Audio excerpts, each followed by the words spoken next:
কোরবানি উপলক্ষে ১৫ লাখ টাকায় ছাগল কিনে সামাজিক যোগাযোগ মাধ্যমে আলোচিত হয়েছেন মুশফিকুর রহমান ইফাত নামের এক তরুণ। তিনি জাতীয় রাজস্ব বোর্ডের এনবিআর, কাস্টমস, এক্সাইজ ও ভ্যাট অ্যাপিলেট ট্রাইব্যুনালের প্রেসিডেন্ট মো. মতিউর রহমানের ছেলে। এবার ইফাতের ছাগল কেনা নিয়ে নতুন তথ্য জানালেন তারই মামা আবিদ। এক্স আবিদ নামে এক অ্যাকাউন্ট থেকে বুধবার রাতে ইফাতকে নিয়ে একটি পোস্ট করেন, যাতে তিনি লেখেন আমেরিকা প্রবাসী শিল্পপতি মামার জন্য ইফাত ছাগলটি ক্রয় করেন। তিনি দাবি করেন ইফাতের বাবার সঙ্গে তাদের ৩ বছর ধরে কোনো সম্পর্ক নেই। ইফাতকে নিয়ে দীর্ঘ পোস্টে আবিদ আরও লেখেন, মানুষের ভালো কাজ কেউ ভাইরাল করে না। ও অনেক পুরস্কার পেয়েছে, পাখি পালন করে। কই তখন তো কেউ তাকে ভাইরাল করে নাই। এই ছেলের হাতের আইফোনটি আমি দিয়েছি, কারণ আমি তাকে আদর করি। ওর দুটো আপন মামা আছে, যাদের একজন দুবাইতে শত কোটি টাকার মালিক। তাদের ছেলে নেই বলে তার সব শখ মামা পূরণ করে।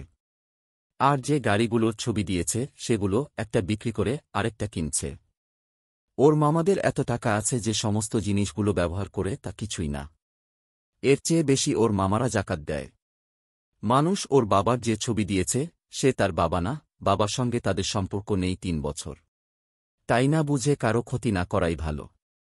ইফাতের আরেক মামা আছে আমেরিকায়। তিনিও শিল্পপতি। ছাগলটি ওর মামার জন্যই কিনেছে।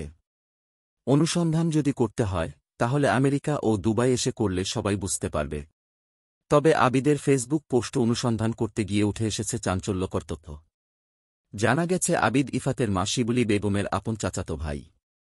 সে ফেনীর ফুলগাজী উপজেলা চেয়ারম্যান একরামুল হক একরাম হত্যাকাণ্ডের মৃত্যুদণ্ডপ্রাপ্ত আসামি।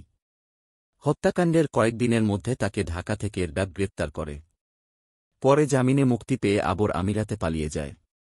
স্থানীয়রা জানায়, ইফাতের আপন কোনো মামা আমেরিকা অথবা দুবাই বসবাস করে না। ফেনীর সোনাগাজী উপজেলার আমিরবাদ ইউনিয়নের সোনাপুর গ্রামের দুলা মিয়া কাজী বাড়ি ইফাতের নানার বাড়ি। নানা মিল্লাত মিয়ার ৩ মেয়ে, ১ ছেলে। একমাত্র ছেলে নকিব মিয়া দেশে বসবাস করেন। স্থানীয়রা আরও জানায়, গত কয়েক বছর পূর্বে ইফাত তার মায়ের সঙ্গে নানার বাড়িতে বেড়াতে এসেছেন। অন্যদিকে এনবিআর কর্মকর্তা মতিউর রহমান সম্পর্কে জানা গেছে তিনিই ইফাতের বাবা। মতিউর ২ বিয়ে করেছেন। প্রথম স্ত্রীর নাম লাইলা কানিজ, যিনি বর্তমানে নরসিংদীর রায়পুরা উপজেলা পরিষদের চেয়ারম্যান। তাদের ১ ছেলে ও ১ মেয়ে আছে। মতিউর প্রথম স্ত্রী ও সন্তানদের নিয়ে থাকেন বসুন্ধরায়। দ্বিতীয় স্ত্রী শাম্মী আক্তারের সন্তান মুশফিকুর রহমান ইফাত থাকেন ধানমন্ডির বাসায়। আর তার মা থাকেন কাকরাইলের একটি ফ্ল্যাটে। ইফাতের আরেক বোন ফারজানা রহমান ইস্পিতা থাকেন কানাডায়।